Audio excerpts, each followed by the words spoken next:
آله وصحبه أجمعين. اللهم ارزقنا فهم النبيين وحفظ المرسلين وإلهام الملائكة المقربين. اللهم يا فتاح عليم يا فتاح عليم افتح لنا وذريتنا معرفة العلم فإنك أنت علام الغيوب. صلى الله على سيدنا محمد نبي الأمي وعلى صحبه وسلم والحمد لله رب العالمين.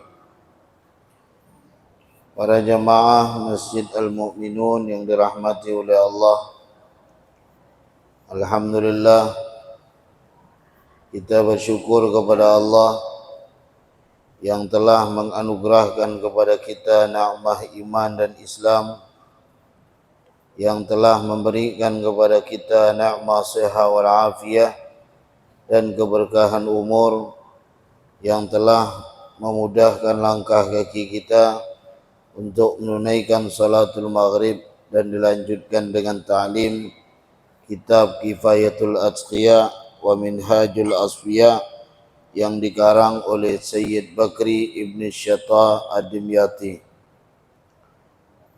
Salawat dan salam kita sampaikan dan kita haturkan kepada junjungan kita Nabi besar Muhammad sallallahu alaihi wasallam, yang mana beliau Rasulullah telah membawa kita dari jalan yang gelap gulita menuju jalan yang terang benderang yang disinari oleh iman wal Islam. Para jemaah sekalian yang dirahmati oleh Allah, bait selanjutnya,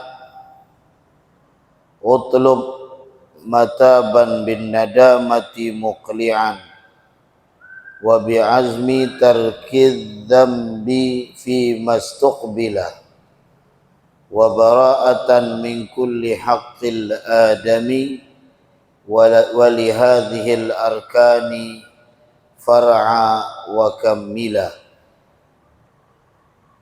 Artinya,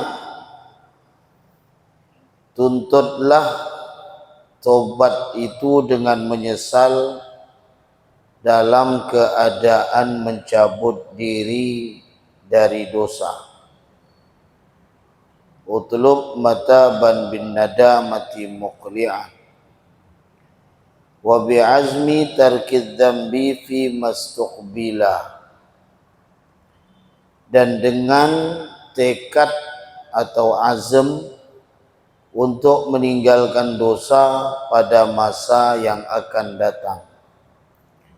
Wa bara'atan min kulli haqqil adami, dan mintalah kebebasan dari setiap hak manusia. Wa li hadhil arkani far'a wa kammila, dan bagi rukun-rukun ini peliharalah dan sempurnakanlah. Maksudnya apa? Dari penyusun kasidah ini menyebutkan di dalam dua bait daripada kasidahnya syarat-syarat taubat yang tidak sah taubat kecuali dengannya. Jadi taubat kita itu tidak diterima oleh Allah Subhanahu wa taala kecuali dengan syarat-syarat dari taubat ini. Penyesalan atas apa yang terjadi daripadanya berupa perbuatan dosa, dan kemudian berazam, bertekad untuk tidak mengulangi yang sepertinya. Mencabut diri dari dosa dan kemudian membebaskan diri dari semua hak-hak manusia. Ini syaratnya. Syarat tobat itu yang pertama, penyesalan atas apa yang terjadi daripadanya, perbuatan dosa itu. Yang kedua adalah berazam atau bertekad untuk tidak mengulangi yang sepertinya. Jadi suatu dosa yang sama kalau jatuh pada diri kita, itu berarti tidak ada suatu penyesalan dari dosa itu. Kalau dalam lubang dosa yang sama.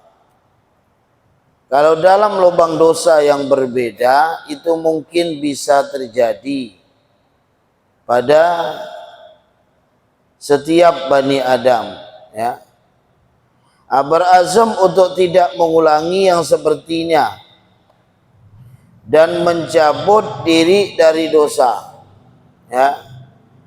Ya, cara mencabut diri dari dosa tetaplah dengan istighfar atau taubat.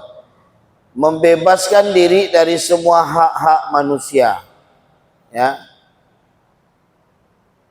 Ada satu sabda Nabi Muhammad sallallahu alaihi wasallam, an-nadama hiya taubah. Nadamah itu, penyesalan itu adalah tobat, ya. Maka sama seperti misalnya haji, al-hajju arafah. Haji itu adalah arafah. Maksudnya adalah rukun terbesar di dalam tobat itu adalah penyesalan, ya. Maka penyesalan itu sudah masuk bagian daripada taubat, walaupun tobat itu tidak diucapkan, ya.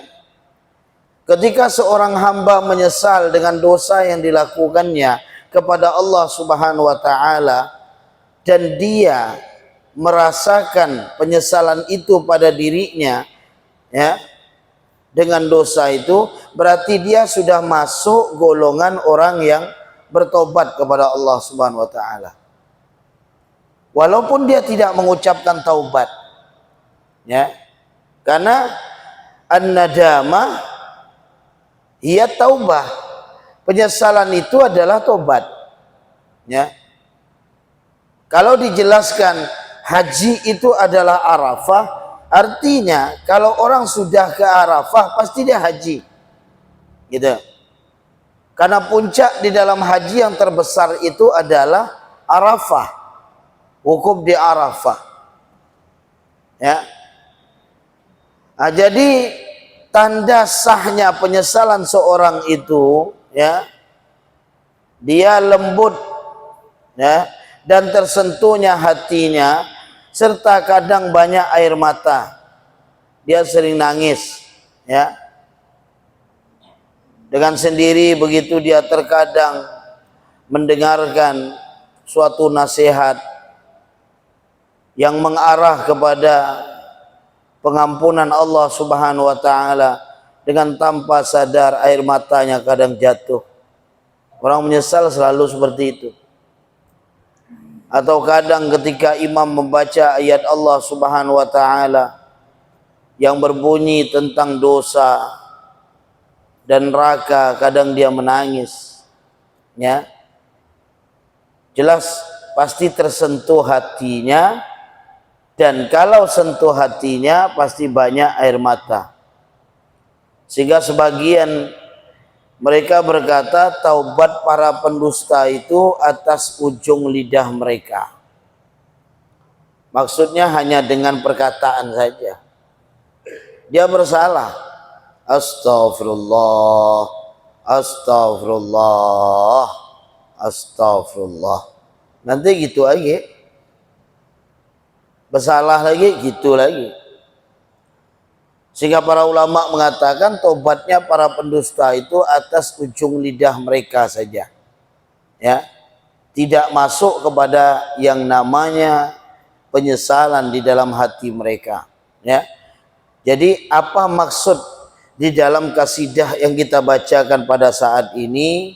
Maksudnya adalah, wahai orang yang mukallaf. Mukallaf itu apa? Kalau ditanya tentang mukallaf, dua, aqil, baligh, ya. Jadi kalau saya sebut mukallaf atau ustadz yang lain menyebut mukallaf, berarti maknanya adalah orang yang sudah berakal dan orang yang sudah baligh. Itu namanya mukallaf. Bukan muallaf ya. Bagi kaf. Mukallaf. Nah, kalau saya sebutkan wahai orang yang mukallaf, berarti itu panggilan untuk kita semuanya.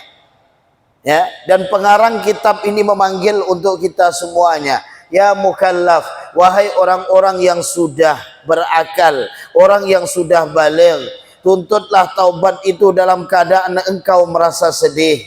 Tuntutlah taubat itu dalam keadaan engkau merasa menyesal atas umur yang luput kepadamu pada perkara yang bertentangan dengan perintah Allah.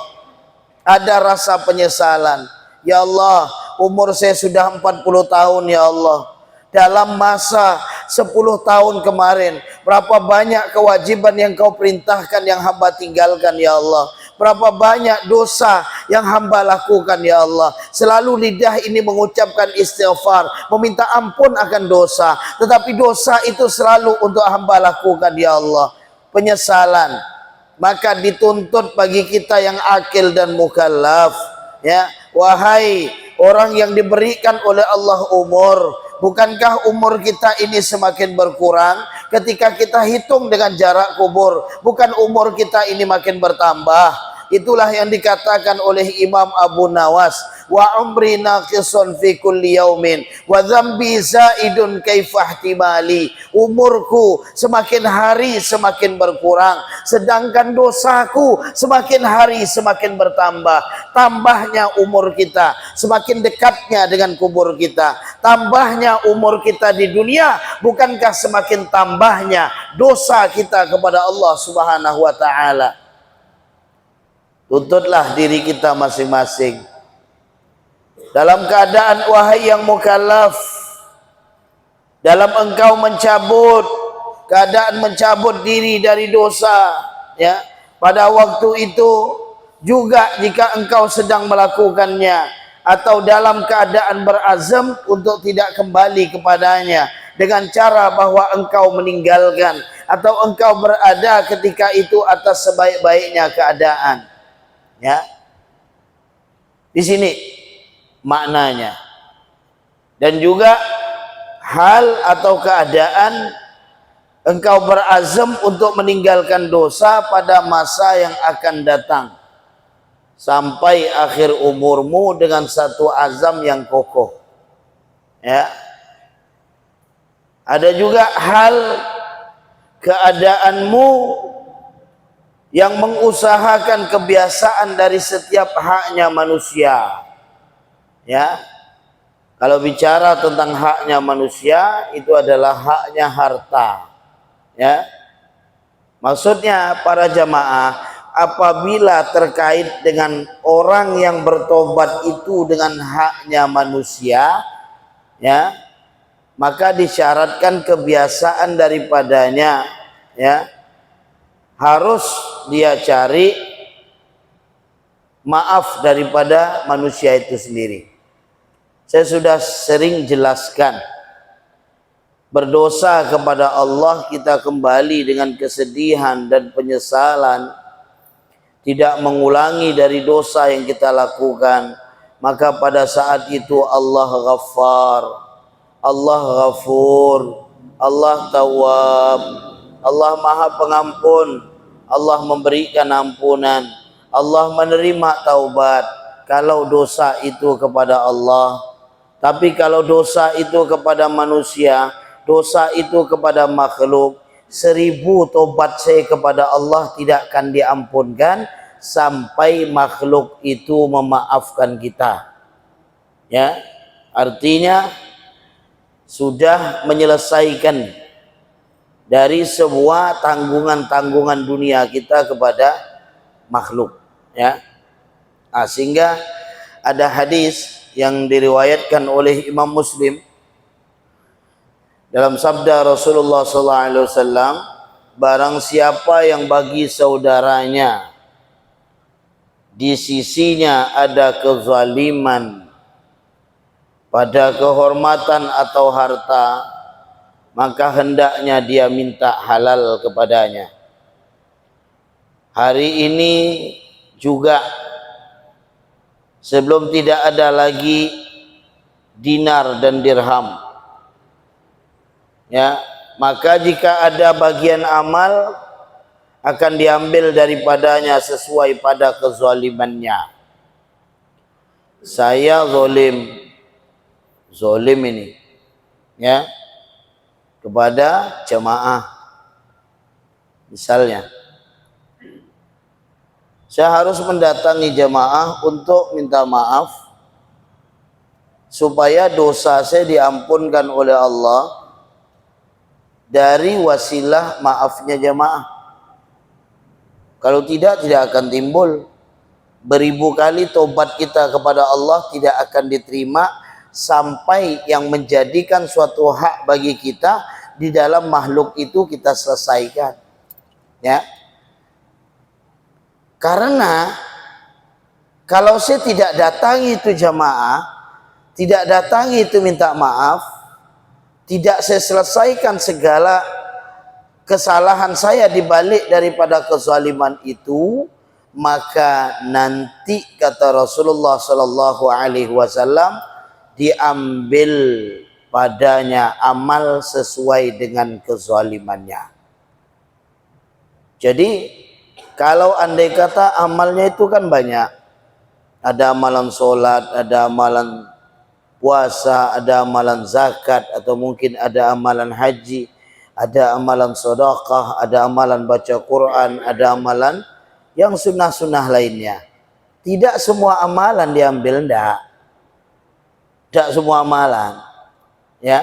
Cuma kiranya amalan ini diambil bisa sampai tidak kita ke surga gitu, bisa selesai tidak jalan di atas sirat. Rupanya satu jari lagi mau sampai ke surga ini, cuma gara-gara sejari amal diambil ini tak jadi sampai. Nah, itu yang jadi masalah. Ya, di akhirat diambil sesuai kadar kezalimannya.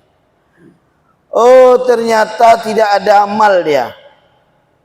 Tidak ada amal. Gimana? Mau diambil kebaikan pun tak ada hadisnya.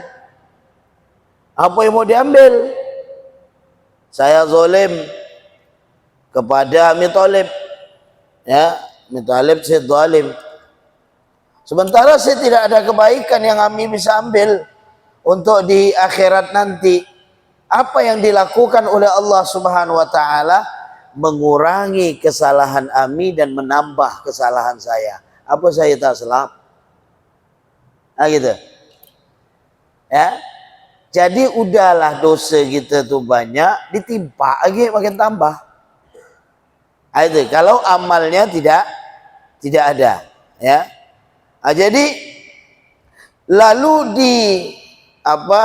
pukulkan atasnya, dipikulkan dia. Orang yang ngambil amalan kesalahan kita itu dia yang memikulnya, ya. Nah, maka orang yang berhak untuk tidak mengetahuinya, maka wajib memberitahukan kepadanya, kecuali jika dia takut bertambah marah, ya. Dia tidak memberitahukannya, tapi dia memohon kepada Allah agar orang itu meridhakannya, ya. Meridhakannya, dia mohon kepada Allah, atau dia cari jalan untuk membawa orang itu pada jalan ridha, ya, sehingga dia ridha, ya. Nah, kalau suatu yang diambil itu berupa harta, ya, atau mungkin ahli warisnya itu tidak ditemukan, apa yang harus dilakukan? Saya zalim kepada satu orang ini, haknya diambil, Ada satu kepala kantor, udah tobat, udah saya ceritakan mungkin, dia tobat, sekarang udah ada lagi majelis, dah kemana orang itu. Dia nanya dengan saya bilang, saya dulu banyak makan harta anak buah saya. yang seharusnya hasil mereka sekian juta, saya potong. Apa yang harus saya lakukan? Saya bilang, nanti di akhirat Pak Haji, amalan Pak Haji itu diambil sama dia. Saya kan udah tobat kepada Allah kalau salah kita dengan Allah. Tapi tobat kepada Allah kalau salah kita dengan manusia, harus cari pintu maaf dari manusia itu sendiri. Ya. Tapi saya tidak tahu lagi orangnya kemana. Tidak tahu, saya tidak pernah lagi saya temukan. Tetap Pak Haji bayar, kata saya.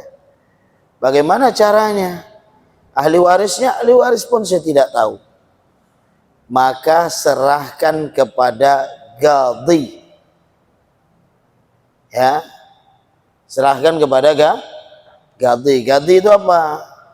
Ahli agama. Ya. Hakim. Serahkan kepada hakim agama. Ya. Jika hal itu tidak bisa, maka dia sedekahkan dengannya atas orang-orang fakir. Sedekahkan orang-orang miskin dengan niat memberinya. Apabila dia menemukan orang itu, balikkan lagi. Ya. Saya salah dengan satu orang. Ada sangkut zolim saya dengan dia. Ya. Saya kan harus minta maaf tuh. Ternyata saya tidak tahu orang itu kemana udah. Orang itu kemana saya udah tidak tahu. Berapa hak dia yang saya ambil? Ternyata hak dia yang saya ambil adalah 200.000. Ini contoh. Jadi kalau kepala kantor tak mungkin 200.000 lah, juta kak. Ya. Atau anggota dewan mengambil hak rakyatnya. Wah itu. Udah. Saya serahkan atau saya serahkan, lihat ada orang fakir, ada orang miskin. Ya. Saya niatkan memberi itu untuk orang yang telah saya zolimi tadi. Ya. Tapi kalau andai kata kita menemukan orang itu, ya, dalam keadaan muksir, artinya dalam tidak mampu dia mengganti, jangan kita tuntut dengan ganti. Ya. Cuma dia berniat berhutang bagiannya. Apabila dia mampu, dia akan menggantinya. Ya. Nah, jadi kalau sudah saya sedekahkan dengan niat nama orang itu, tiba-tiba setelah 10 tahun ketemu pula dengan dia, harus kita kembalikan. Atau kita beritahu, saya dulu ngambil hak waktu saya jadi kepala 10 juta. 10 juta itu karena saya belajar taklim, guru saya mengatakan disuruhkan untuk sedekah fakir miskin dengan niat memberinya adalah untuk ente. Maka saya lakukan. Alhamdulillah sudah saya sedekahkan 10 juta atas nama ente. Karena anak sudah berusaha cari, tidak temu-temu. Tidak temu. Baru ini. Kalau dia bilang, kan anak tidak ada yang izinkan, ganti duit itu. Kalau dia minta ganti, ganti. Tidak boleh kita, kalau gitu tak ada anak sedekah ente dulu kamu temu gini, rugi dah rasa dah. Jangan, kembalikan. Nah, jika ternyata dia setelah pensiun pala kantor, dia sakit-sakitan berobat, habis pula duitnya, sian. Hartanya tidak ada lagi. Maka dia masuk bagian orang yang berutang. Ya. Orang yang berutang, kalau ada duit dia ganti, ya. Jika dia mati bersama niat membayarnya sebelum sempat memberikannya, maka yang diharapkan itu adalah kemurahan Allah, bahwa dia telah, ya, memaafkannya. Yang diharapkan cuma kemurahan Allah. Allah munculkan di dalam hati hamba tersebut setelah wafatnya kita, ya Allah, semua utang piutangnya sudah saya ikhlaskan ya Allah. Itu ya. Yang penting satu aja, niat bayar. Yang penting niat bayar. Kalau antum tidak niat bayar, maka kemurahan Allah itu tidak akan mungkin muncul untuk dimasukkan dalam hati hamba itu, dan hamba itu tidak akan mungkin mengucapkan keikhlasan pada kita. Ya. Dan utang itu tetap utang. Ya. Orang kaya, ini biasa sering terjadi, ini kita utang dengan orang kaya. Utangnya tidak banyak, 500 ribu. 500 ribu. Yang saya tanya, 500 ribu ini utang enggak? Utang. Kita selalu berpikir, tidak ada apa-apa bah duit 500 ribu bagi dia. Sementara duit dia 5 miliar. Lalu tidak kita bayar. Kena kita nih. Kena. Nama utang, mau itu orang kaya sekalipun, harus kita bayar. Ya. Saya pernah minjam dengan orang pernah miliaran. Saya bilang saya pinjam duit 500 ribu. Ya. Begitu saya ada duit, saya bayar 500 ribu. Diterima pula tuh. Hati kan dia perlu. Jangan bapak langsung bilang pelit enggak, cuma 100 ya pak. Kita kan bukan minta, kita kan utang. Saya bilang, Pak Haji, ini saya bayar utangnya 500 ribu. Oh ya, makasih. Dah. Ya. Udah, karena itu adalah hutang.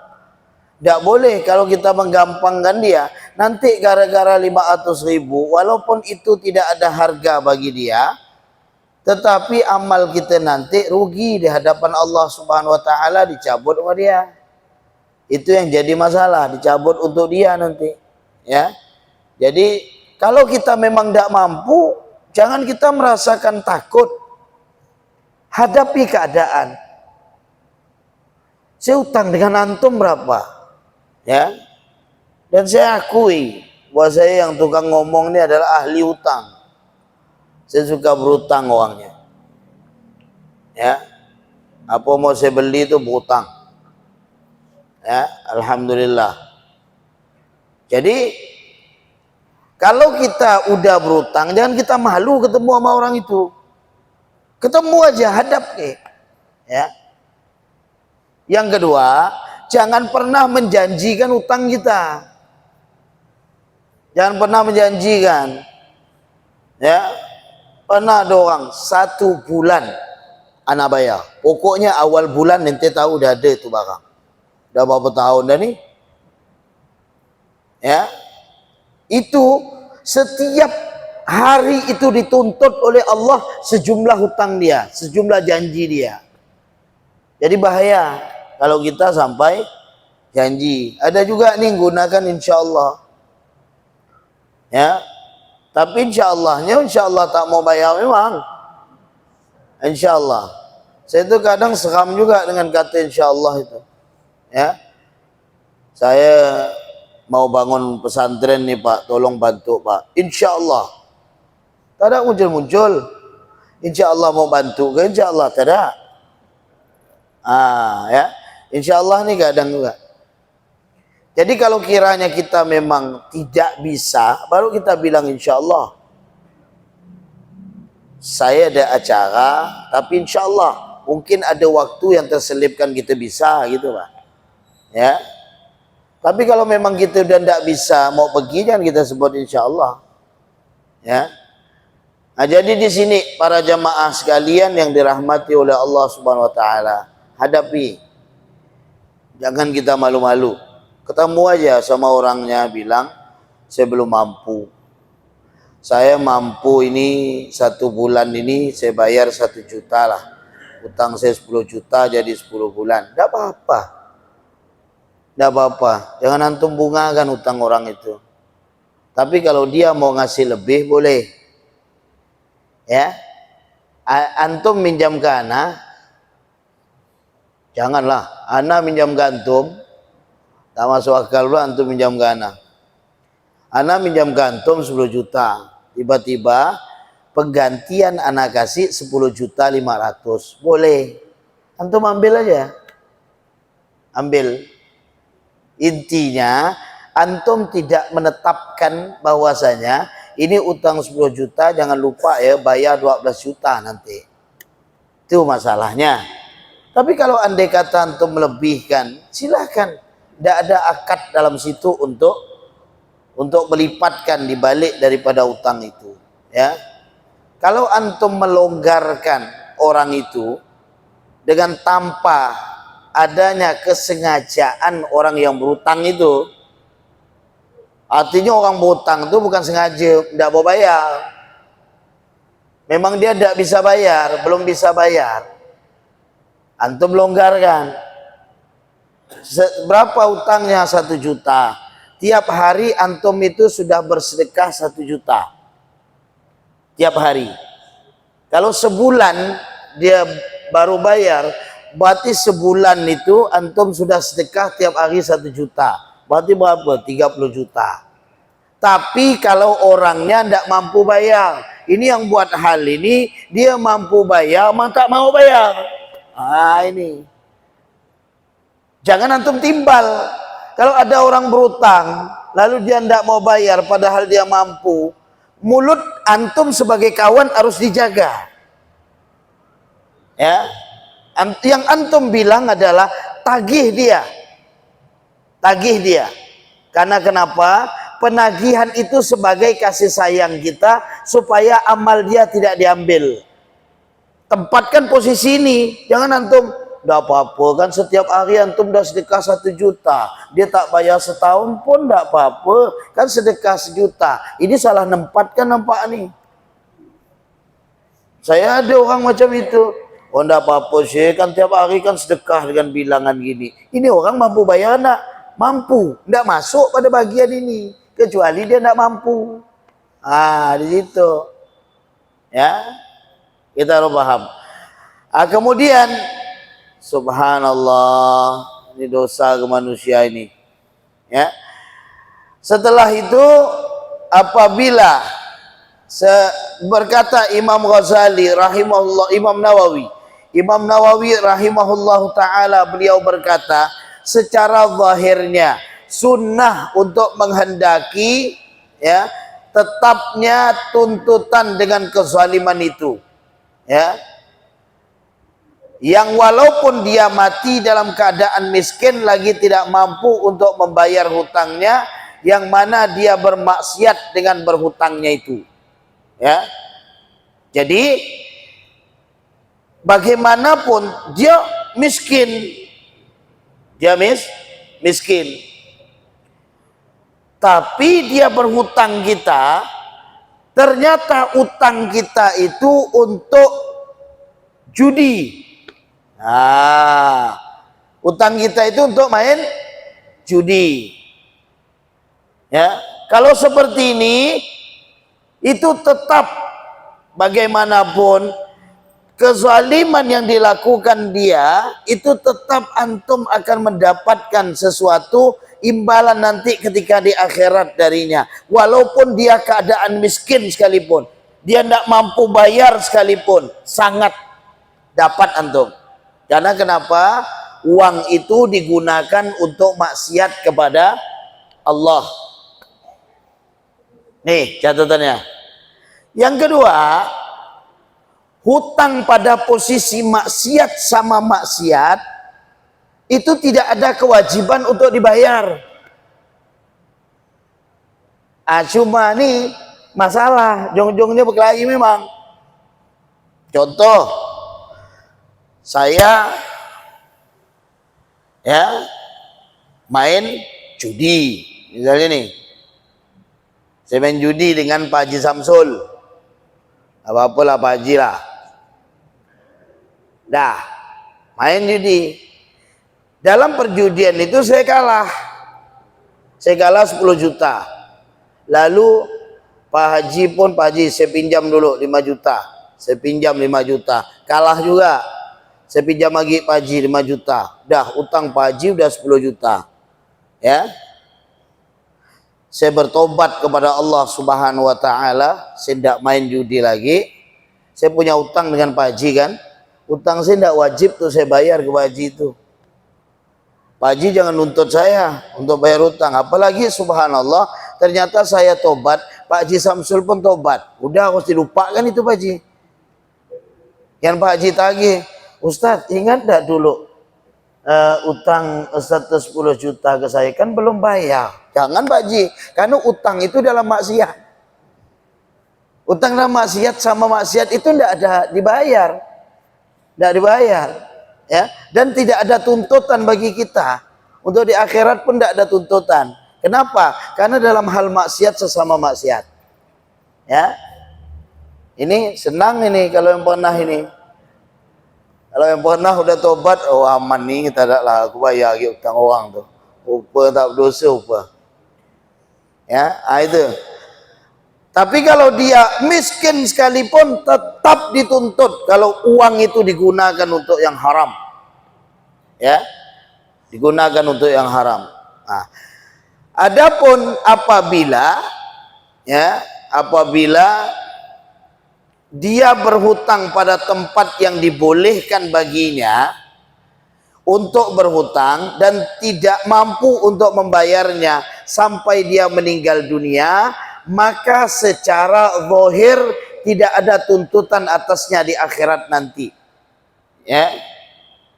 Dan yang diharapkan itu bahwasanya Allah akan menggantikan bagi pemilik utang itu suatu kebaikan.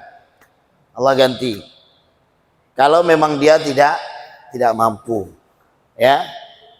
Jadi kalau orang yang meninggal dunia itu, orang meninggal dunia, orang miskin tidak mampu, umumkan saja. Kalau andai kata memang fulan, kita tahu hidup beliau bagaimana, keseharian bagaimana, masuk pada golongan orang yang tidak mampu. Maka para jamaah, kalau andai kata memang beliau punya hutang piutang, tolong diikhlaskan. Kalau mungkin tidak diikhlaskan, silakan nanti datang kepada ahli warisnya, akan kami tanggulangi bertahap untuk menyelesaikan. Ya, tapi kita pun yakin kalau orang miskin ya utangnya itu paling utang-utang beli belacan, beli gula, beli apa bah. Paling besar utangnya itu adalah utang 500.000 gitu. Tidak ada orang miskin sampai berhutang berjuta-juta, itu tidak akan dia. Karena dia pun berhutang untuk memenuhi daripada kehidupan dia sehari-hari. Ya, begitu para jamaah sekalian. Ya. Kemudian berkata Al-Imam Ibnu Abdis Salam rahimahullahu ta'ala. Apa kata beliau? Apabila seorang meninggal dunia dan atasnya ada utang yang dia melakukan pelanggaran dengan sebabnya atau dengan sebab menunda pembayaran padahal dia mampu untuk membayarnya, maka dia akan diambil dari kebaikan di akhirat nanti dengan kadar ukuran kezaliman. Ya. Contoh, dia berutang. Saya berutang. Saya mampu ini untuk bayarnya, itu mampu. Cuma kebiasaan kita itu suka nunda-nunda utang. Suka nunda-nunda utang. Ya. Ya contoh lah ini. Bang Yanto Ahmad Yasir. Saya kan sering berutang dengan beliau nih. Utang, tolong lo talangkan beli udang di Pelamboyan lo misalnya. Biasa pandai lupa apa tuh. Sehingga tak ada berutang pun saya tanya, ana ada utang enggak? Tanya beliau tuh. Tak ada utang pun saya tanya, ada utang enggak? Karena takut ada utang yang dilupakan. Beliau tak ada akan lagi. Cuma lihat wajah tuh ketahuan pula. Subhanallah, begitu dah. Utang, saya mampu membayarnya, tidak boleh saya tunda-tunda. Nanti, tidak boleh.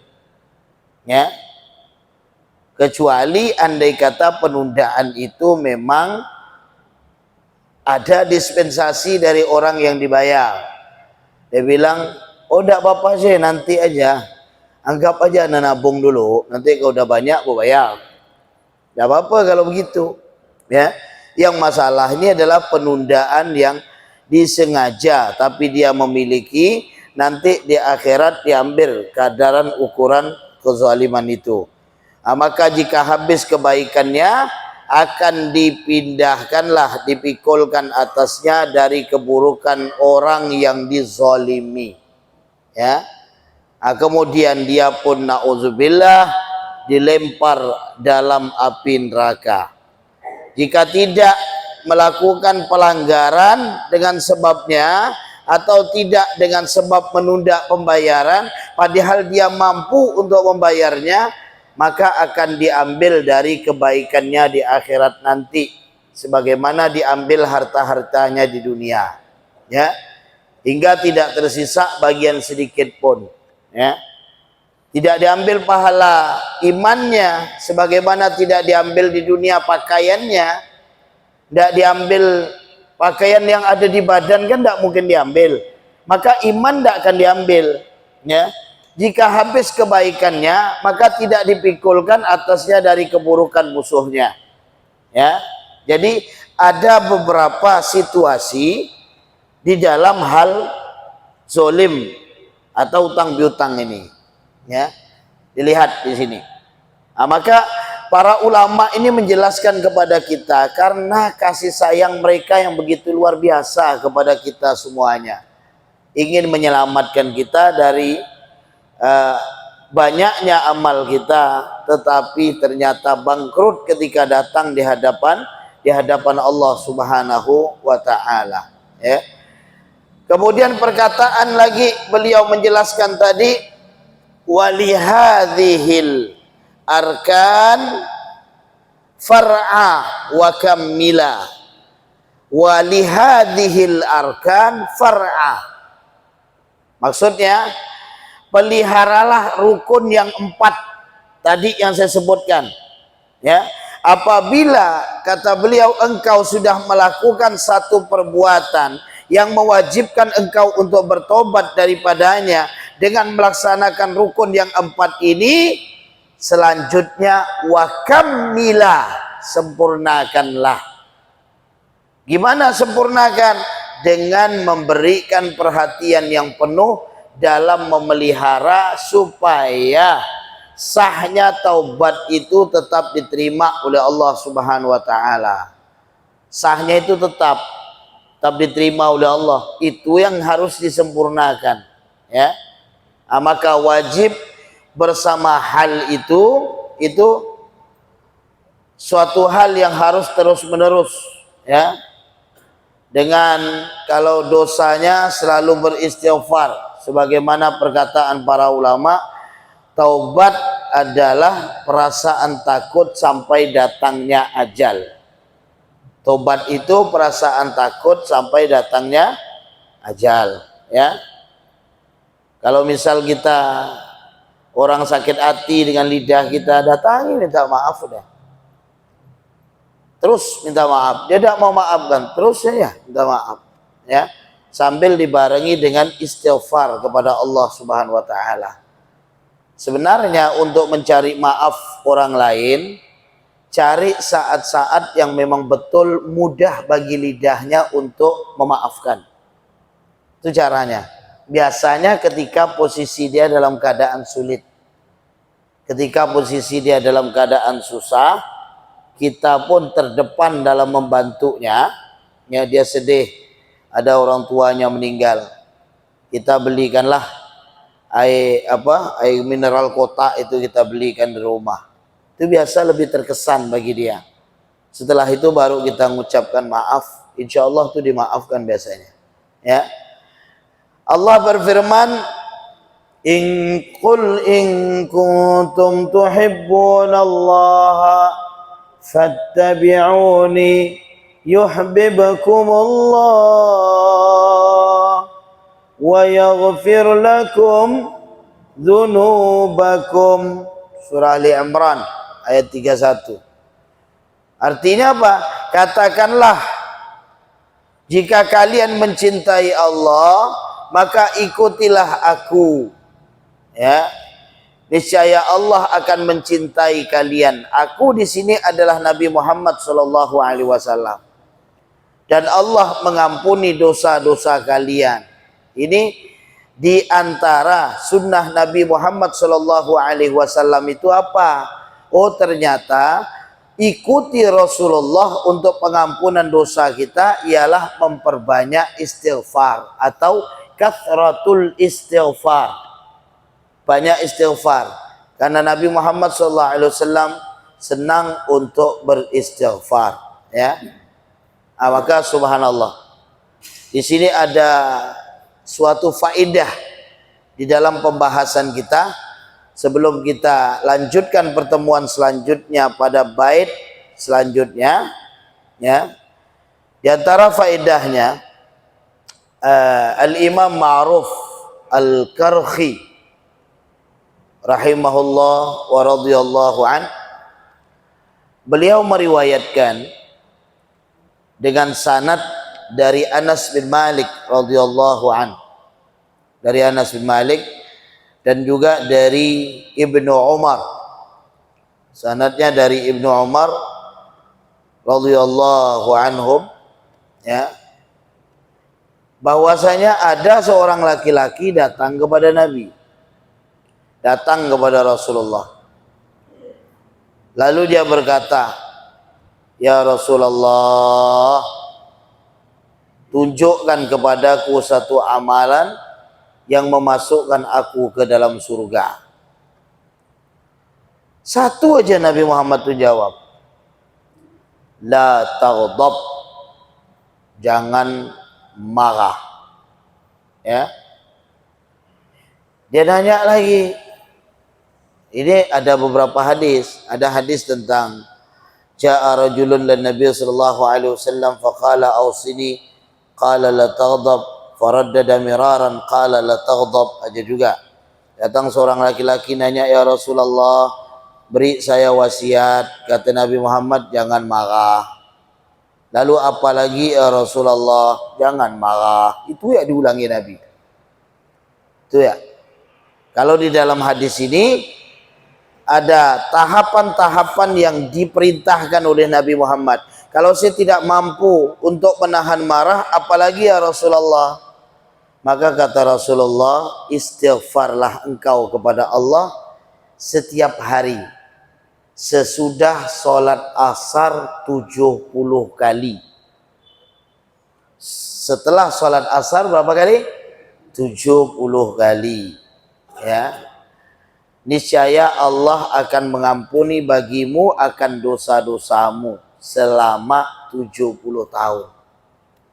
Ya. Amalkan. Nah, dia berkata, "Jika tidak datang kepadaku dosa sebanyak 70 tahun, bagaimana ya Rasulullah?" Sedang nggak orang nanya nih. Karena mereka ingin untuk mendapatkan suatu kebaikan yang luar biasa dari Nabi Muhammad SAW. Lalu apa kata Rasulullah? Dia akan mengampuni untuk ibumu. Allahu Akbar. Jika ibuku meninggal dan tidak datang atas dosanya sebanyak 70 tahun, bagaimana ya Rasulullah? Dia akan mengampuni dosa kerabat-kerabatmu. Lihat. Ternyata kebaikan ini, kebaikan yang kita lakukan, kebaikan antum misalnya sudah berlebihan dari keburukan. Keburukan 30%, sementara kebaikan itu 70%.